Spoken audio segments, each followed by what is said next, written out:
2. In December of 2009, I realized that my wife and I were quickly approaching our first wedding anniversary. I began a slight panic. Now, normally, this wouldn't be that big a deal, or at least not that much of a problem. I could just do whatever romantic and extremely charming thing I thought of last minute. However, this year, she was deployed to Afghanistan, and that meant there would be no candlelight dinners and nights out at the town. This meant that not only did I have to think of a great gift, I had to think of a great gift that I could actually get to her via mail. The obvious answer was, of course, jewelry. However, she wouldn't have much opportunity to wear anything I sent her until she came home, and I wasn't too sold on the idea of shipping anything too valuable.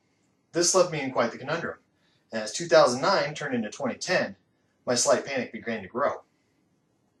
I began doing internet searches, desperately seeking for that perfect gift that would not just tell my wife how much I loved her, but also how much I missed her, all without being too valuable to ship.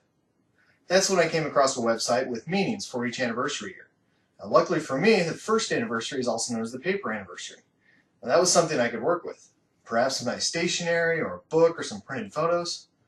But none of those ideas really appealed to me. So back to Google I went, this time searching for paper gifts. But somehow I stumbled across a website about origami, and I thought I'd found my winner. For what seemed like days, I watched videos and tutorials about different origami folding. I saw frogs and swans galore, and although I thought they were generally pretty neat, I didn't think that my wife would appreciate a paper frog for our anniversary. Then I came across some paper flowers, and I knew what I was going to do.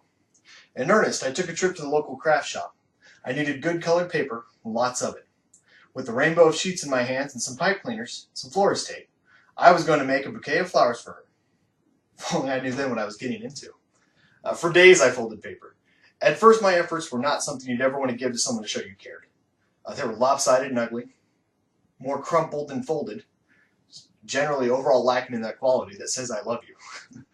With time and practice though, my skills grew, and eventually I had 60 paper blossoms of various sizes and colors, each one attached to a green pipe cleaner stem. I carefully arranged them, placed them in a box, shipped them off. I know that gift giving isn't supposed to be about winning. I know that.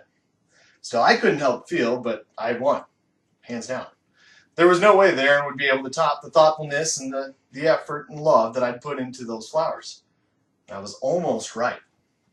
The day of our anniversary, I came home from work to find a package waiting for me. It was oddly shaped, square, about 30 inches on its side, but only about a half-inch thick. I took it inside and opened it. My anniversary gift was inside. A life-size cardboard cutout, Captain James T. Kirk. My wife knew me well. She bought me something that I would never buy for myself, but that I did in fact love. And top it all off, it was made out of paper. She had won, hands down. Oh well. It's always next year, or the year after that, or maybe someday. Thank you.